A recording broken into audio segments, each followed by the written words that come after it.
Hi, welcome back to the MemSQL Developer Livestream.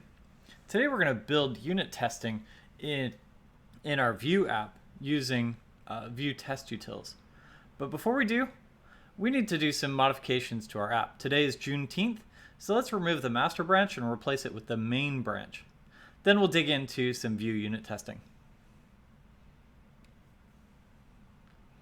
So here we've got the branch, get status, get log dash dash one line dash dash graph dash dash decorate dash dash all. We're not in a Git repository. Are we? Git status. Yeah, there we are. Git log. So we've got the master branch. We want to get rid of that. Git checkout dash b main git log. Now we're on the main branch. Master is still what's pushed to the repository. So let's say git push origin main. That will get our main branch launched up to GitHub.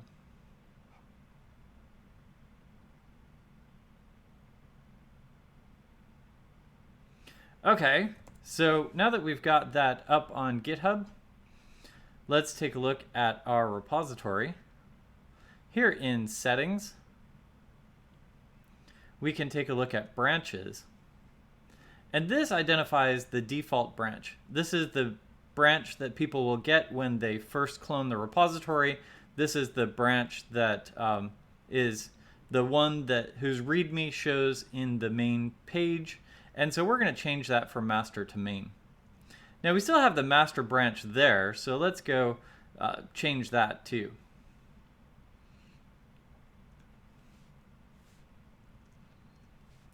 Git branch dash d master git log.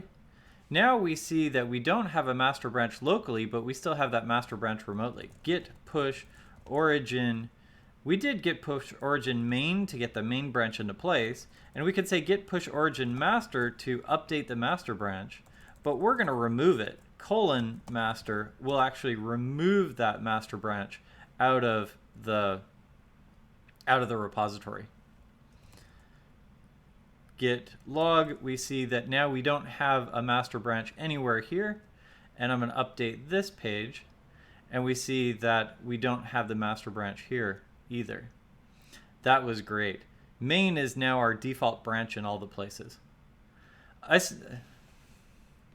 invite you to celebrate Juneteenth in whatever mechanism makes sense for you, and enjoy the day. So let's dive into the things that we're going to do today. Let's look at creating testing. Now I'm in a random environment. What we did was we said Vue create app previously, and it walked us through this nice wizard.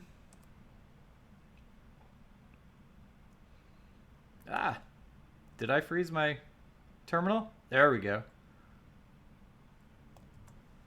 Yes. Vue create app. When we said Vue create app, we got to manually select some features, and we picked some things that we liked, but we didn't pick unit testing at the time. So that's interesting. Let's come back in here and see, well, how do we add unit testing later? We can do that just by adding the Vue unit test plugin. So if we wanted to choose Jest or Mocha for our unit testing, or Cypress or Nightwatch for our integration testing, we would just do that here. Vue add at Vue unit test. So let's do that. Let's go into our app, and let's Vue add Vue unit test Jest. Still proceed? Yes. Now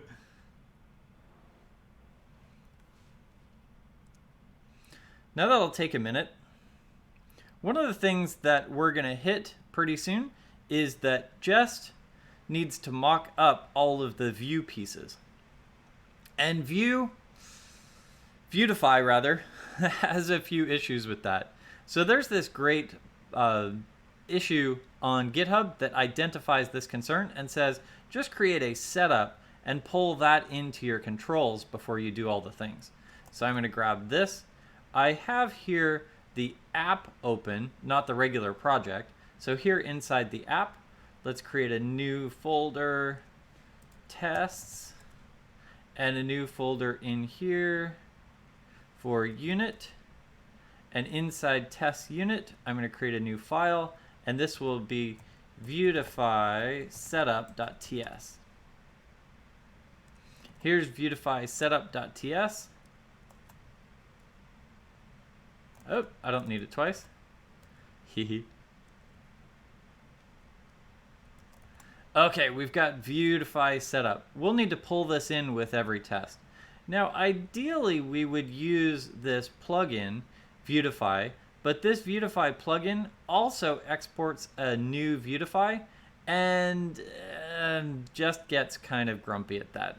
So we end up with duplicate code there. That's too bad. In Vue 3, we'll do this on the Vue instance, and so that might clean up a little bit. How's this install going? Ooh.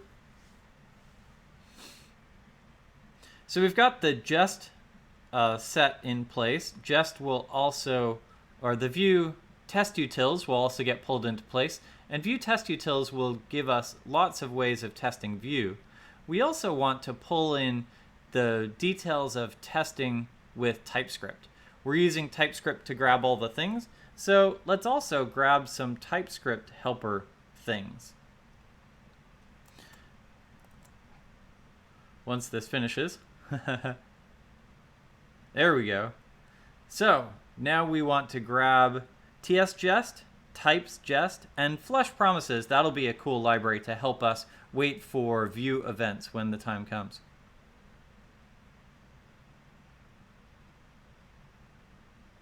So now back in our app, we've got a bunch of things. We have this example.spec.ts. Now we do need to pull in our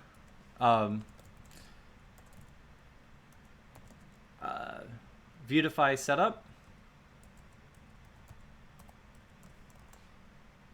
And then Jest will do all the other things. Let's run this test.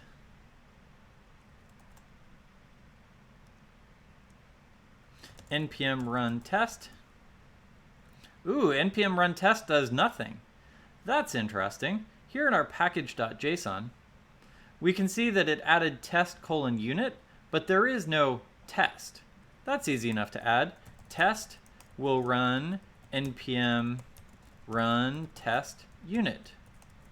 In time, we'll also get it to say, and npm run test end-to-end, but we don't have the end-to-end tests in here yet. So now we've got that, and now we can run npm run test. npm run test.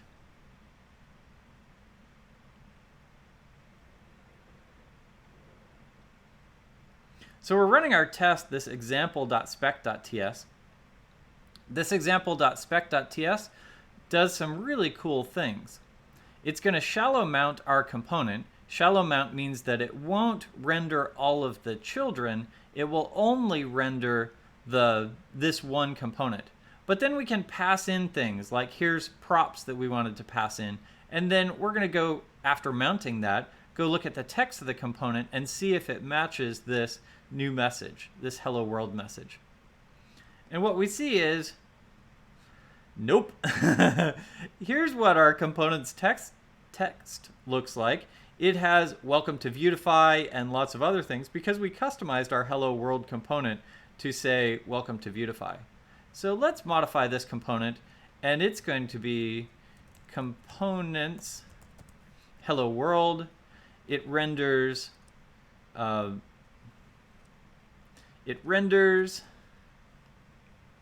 and rather than this message, let's give it a regular expression, welcome to Vuetify. And so now we expect this component to match. Now in our components hello world, we're not actually passing in the props anymore. So we could also not pass in this props here either. Let's fire up this. Oh, let's move this component test actually into a folder called components. And that kind of mirrors our components folder up here. That does mean that I'm going to need to update this. And now let's npm run test.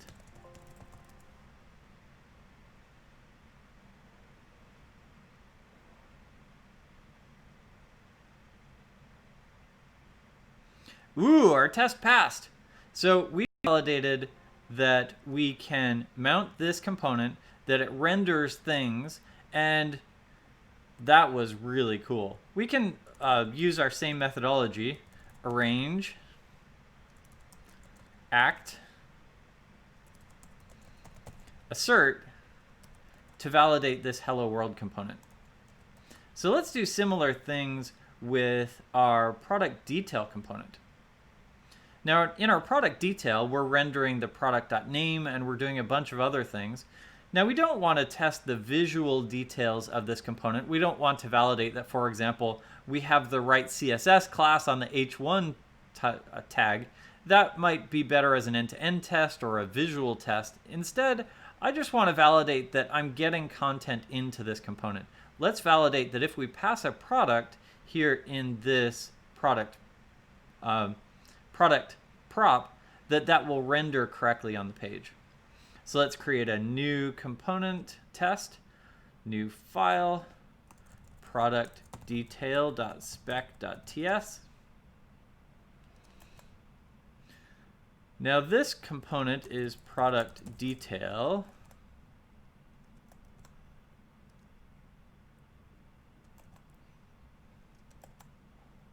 And I'm going to tag this as suite under test, just so that we know that that's the component that we're actually validating. Is it necessary? No, but it helps me visually identify that. Let's also rename this as hello world.spec.ts. Okay. So now we expect to contain the product name. So now here our product name equals unit test product. Let's say name.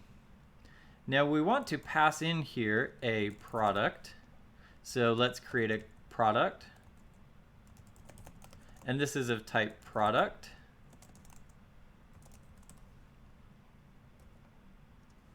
Thank you, VS Code. We will pull in product from types product. And this will include a name. We defined that previously. Our ID is, I don't know, 1. Active, true. Description is test. Product code, test code. You see, we have a lot of things that really don't matter.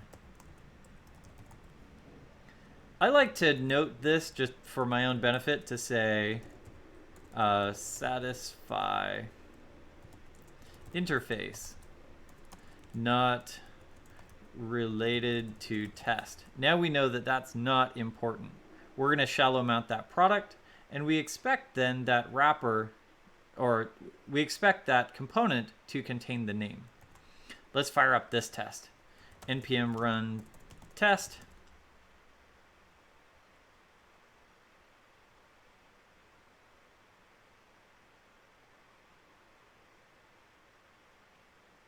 That worked out great. Let's create a product list test while we're right here. Product list test.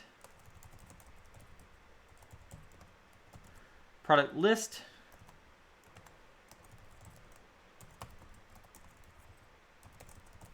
Similar thing, we just want to make sure that we're rendering both names.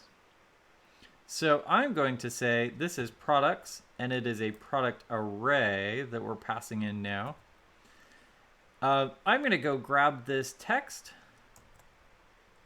const HTML. It's not HTML, it's text, but okay. And we expect the HTML to contain name1, and also name2. Let's create those two names. Name1 will be unit test product1, and name2 will be unit test product2. Now I'm making sure that none of the other things in this mock product match, so that we don't accidentally pass based on grabbing something else. So here's one product, that will be 1. This will be name 2. This will be name 1. Let's set this ID to 2. The description, product code, not relevant, but let's just make it unique so that we validate that that works. And now let's fire that up. npm run test.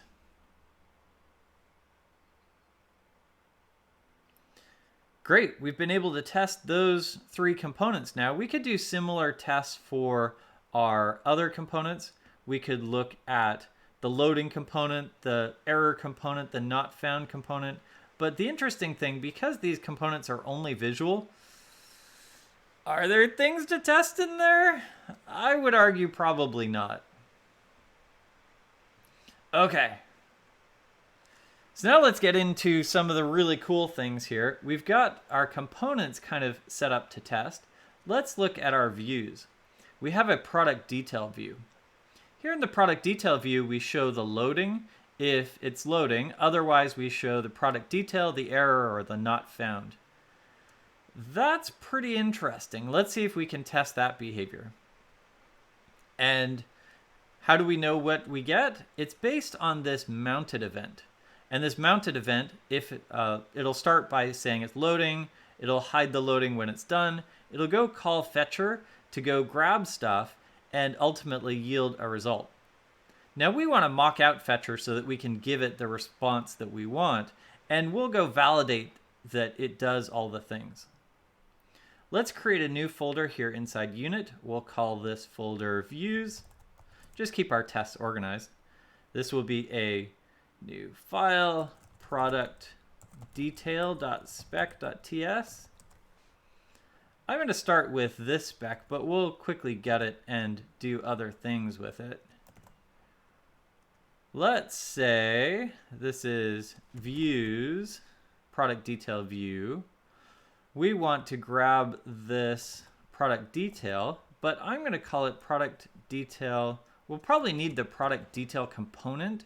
So I'm going to say product detail view for the views product detail. Okay. So we want to say it shows loading until loaded. That'll be one test. Now I'm going to throw new error, not implemented, just so that we don't actually accidentally run our test and it passes and we go, oh, okay, we're done. It should show error on 500. Same, not implemented error. It should show not found on 404. And it should show the product on 200 with results. Okay, so those are kind of our 4 tests that we want to do. It should show the product component or the not found component or the error component. And we want to validate that it shows the loading until it loads. Okay, so we're shallow mounting our product detail view. We want to pass in nothing. Well, we'll come back to that.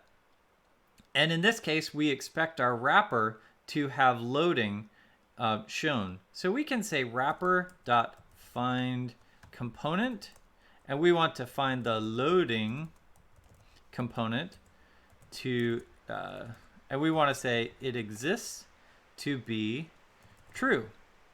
Before we do anything, we want that loading component to exist. Then we're going to act, and then we'll assert that after it does all the things, we want loading to be false. To be false. Now, what are we going to do when we act? Well, here when we act, one of the things that's really cool is this flush promises package. If we grab flush promises, we can say await flush promises, and it'll do all of the things. Await flush promises. VS Code. Oh, it can't pull that in. That's okay. Import flush promises from flush promises. I'm glad we pulled in that one. Loading. Let's grab loading from loading and error from error. That'll help us. Now, the one thing that we need to do, this is async.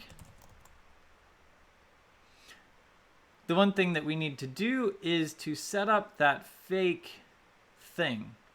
Let's go look at our Vue again and get a feel for how it works. So we're grabbing this $route params ID. So how do we set that? Well, we don't need the real one. So let's come in here and let's say mocks.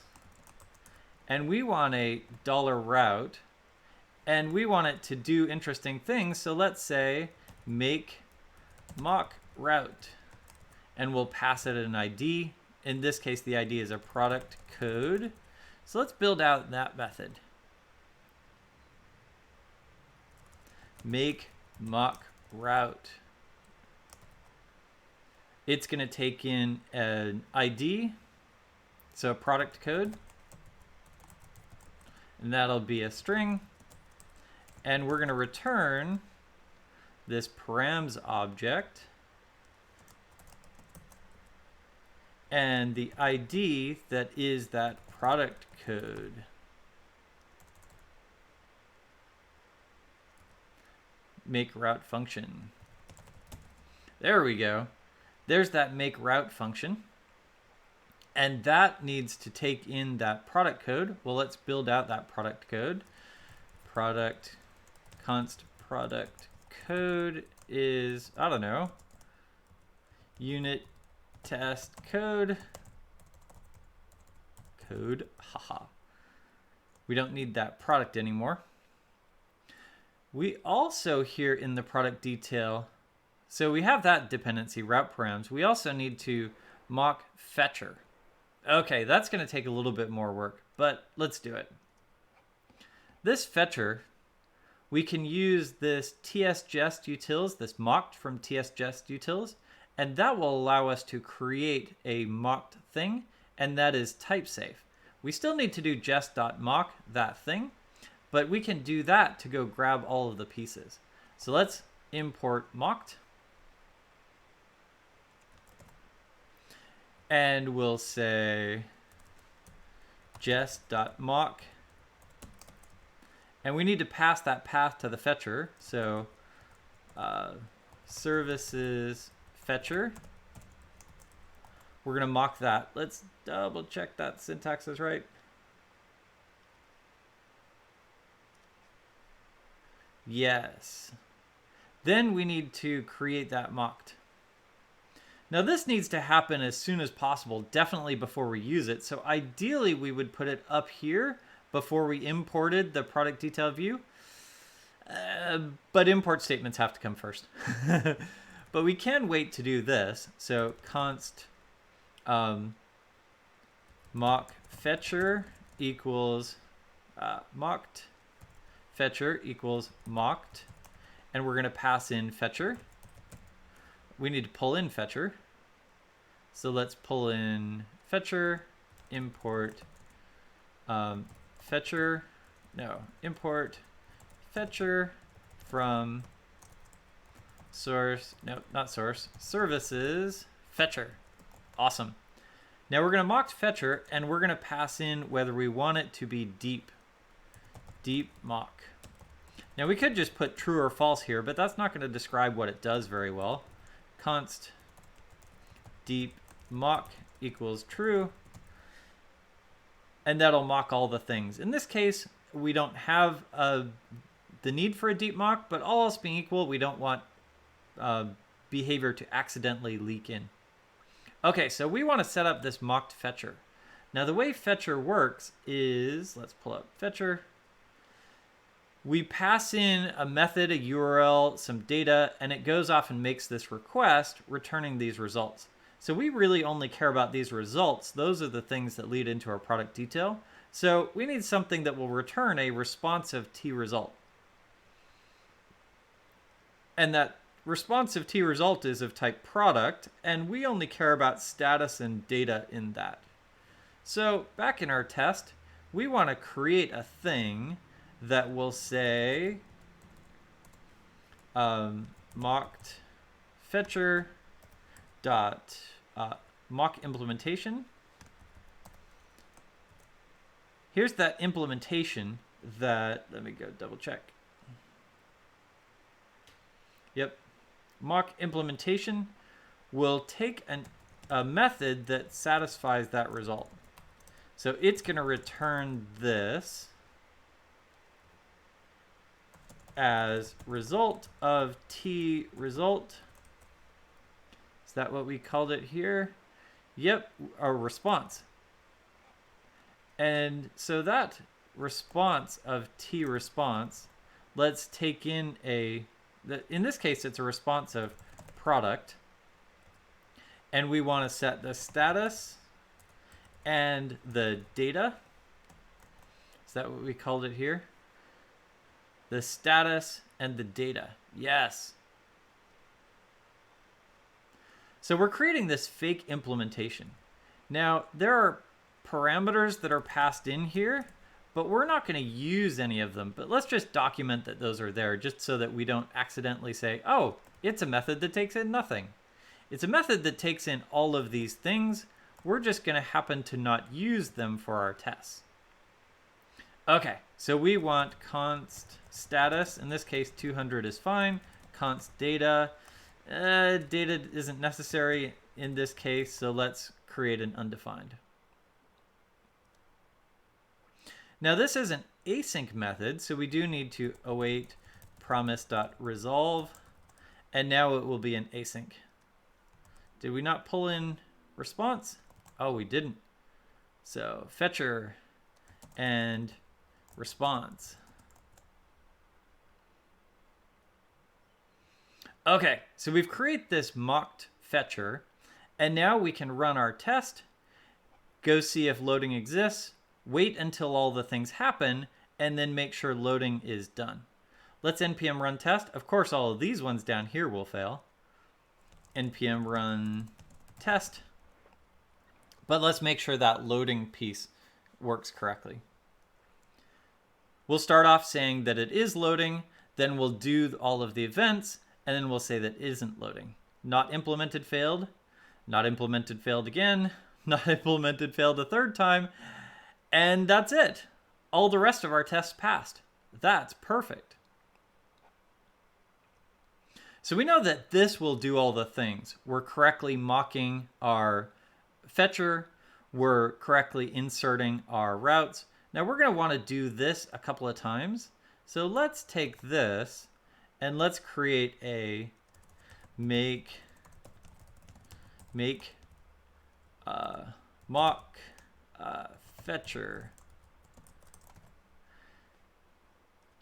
Now it's just going to make it. It's not going to do anything. But here we can say of T result. And so this can be T response as opposed to T result. It will take in a status, which is a number, and data, which is a T response, or undefined. And now we can get it to build that. Now, part of Jest is that as it mocks it, it will keep track of calls, it will keep track of other details around that, and so we want to make sure that we clear that. Function clear mocks, jest.clear all mocks, and mocked fetcher, we can say mock clear. It's unfortunate those two things are different. All else being equal, I wish that that syntax was the same, but okay. Before each, we want to clear mocks, and after each, we want to clear mocks again, just in case. That will ensure that our call stacks don't leak through. Now we want to make mocked fetcher over here, so let's make mocked fetcher, passing in the status and the data. And let's run our test again. npm run test. Now because our test is a little bit more generic, now we can use that in all of the other places to test the other things. Let's go grab this, and we want to show 500 on fail. So we're going to return a 500. The data returned is, I don't know, some error text. We're setting up our fetcher. We're doing our thing. We don't need to check to see if loading exists anymore, but let's definitely make this async. Now let's say that we want our error component to exist. That's what we want this test to be. Let's grab a similar thing for the 404 case. In the 404 case, we want our data to be undefined, and this is an async method. And now we want our not found component to exist. Did we not pull in not found? We did not.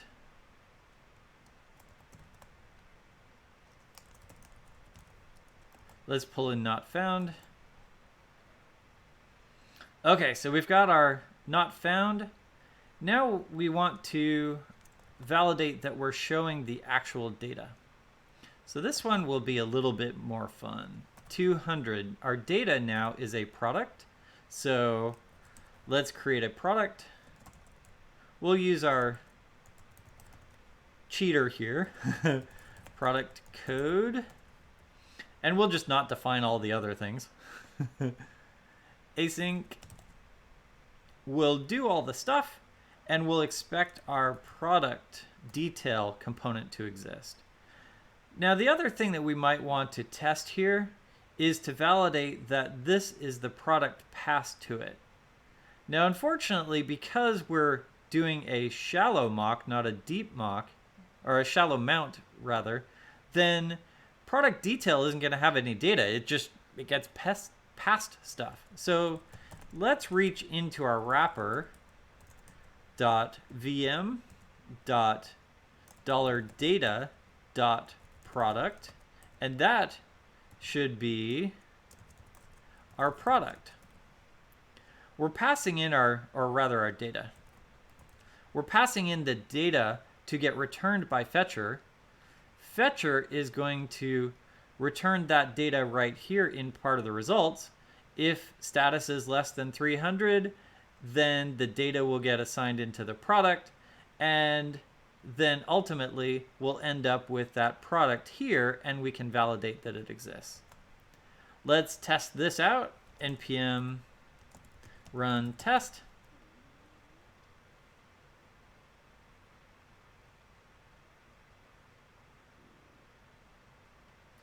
And we have completely passing tests.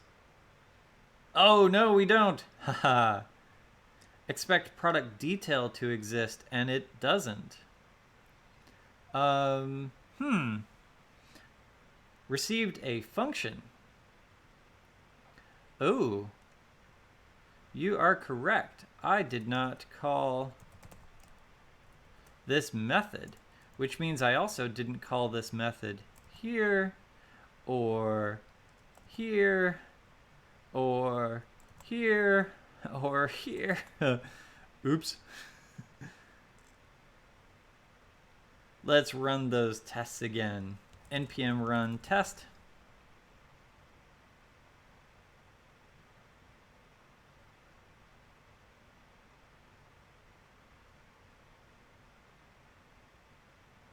Yes, we have all passing tests. So now we flex the product detail in great detail. That's awesome.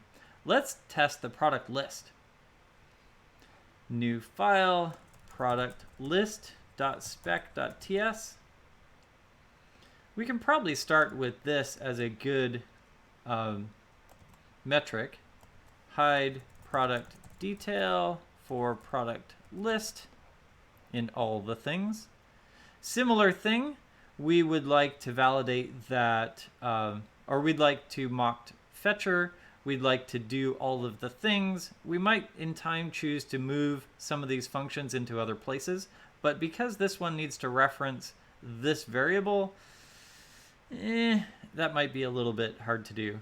It should show loading. Now this isn't a product code that it passed to the router. It's now a page. Here in this component, we have page 0. So here, this is params ID page. Page is a number. And it should then shallow mount the list, show loading until it finishes, and then not show loading. On 500, it should show error. That sounds great. Now this is page instead of what we sent previously. On 404, now in the product detail view, or product list view rather, we don't show a not found. If we have products, we show them, and if we don't, we show error. So here we can nuke this whole 404 test. We don't need that anymore. But now here we're going to pass in a page. Let's pass in page 0. And the data that we want is not a product, but rather a product array. So this is as product.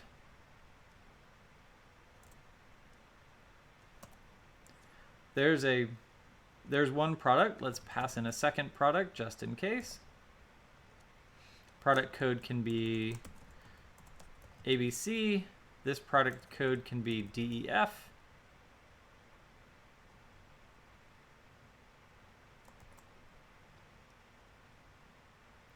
And we expect data.products to be data. Cool. Let's fire this test up and see how it works. npm run test.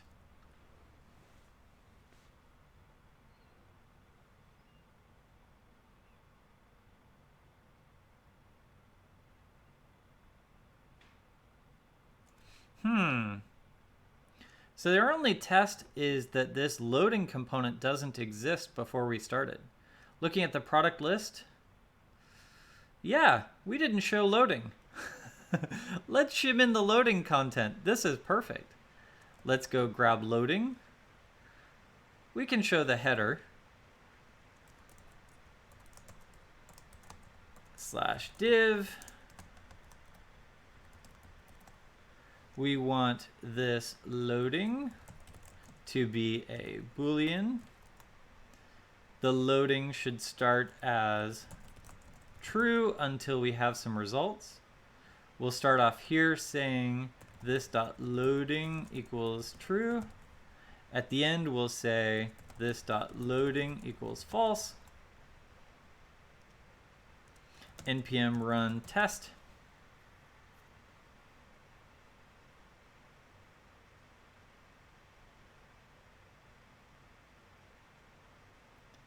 Ooh.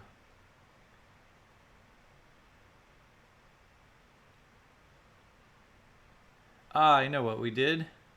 Here in product list, we didn't include loading in our list of components. So of course, it didn't work. npm run test. Is it gonna go? Is it gonna go? Almost. Ooh, loading is not defined. You are correct. Let's pull in loading from loading, and let's run our test again. npm run test. While that's doing that, I'm going to restart VS Code just in case. And restarting VS Code will probably get us out of all of the define and it's not hitting correctly. Ooh, all the tests passed. That is great. Now, similar to what we did in the last example, we can go hack up the jest.config to enable coverage. Now again, coverage is an easy metric to grab, but it may not be super valuable. The metric details are at best a way to help you learn what you've looked for and ensure that you've thought of all of the larger pieces, but it doesn't tell you if you've found all of the scenarios in your application, only that it's touched all of the lines of code. So we've got all of our tests, they still pass. Here's our test coverage. In our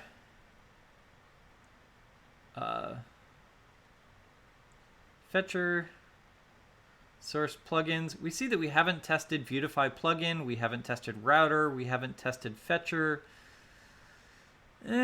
Yeah, but here we're doing pretty good so far. Our home view hasn't been tested at all. Well, what would we test in our home view? Nothing. So that's where, oh, we can definitely do that though. That's where test coverage may not be the most valuable thing to do. What we did though is we took a look at adding unit tests into our Vue app. We were able to use shallow mount to mount each component so that we could mock out all of the things that it depended on. For the components that were just visual components, we just made sure that they rendered correctly, or that they rendered at all, picking out one particular detail that hopefully wouldn't change very often. For the views, we were able to mock out the fetcher component that allowed us to double check all of the things, passing in the responses that we wanted to get for our API. These still are unit tests because we're not hitting an actual API. This isn't from here down. But we were able to fake out our fetcher using jest and mocked, and then we were able to validate that our components behave the way we expected to. This was really great in being able to see all of the pieces and get it all to go together. So next up, we can look at end-to-end testing inside Vue, or we could look at storybooks so that we could get our components to do interesting things. Let me know in the comments which you'd like to see, and let's dig into testing all the things. See you next week for the MemSQL Developer Livestream.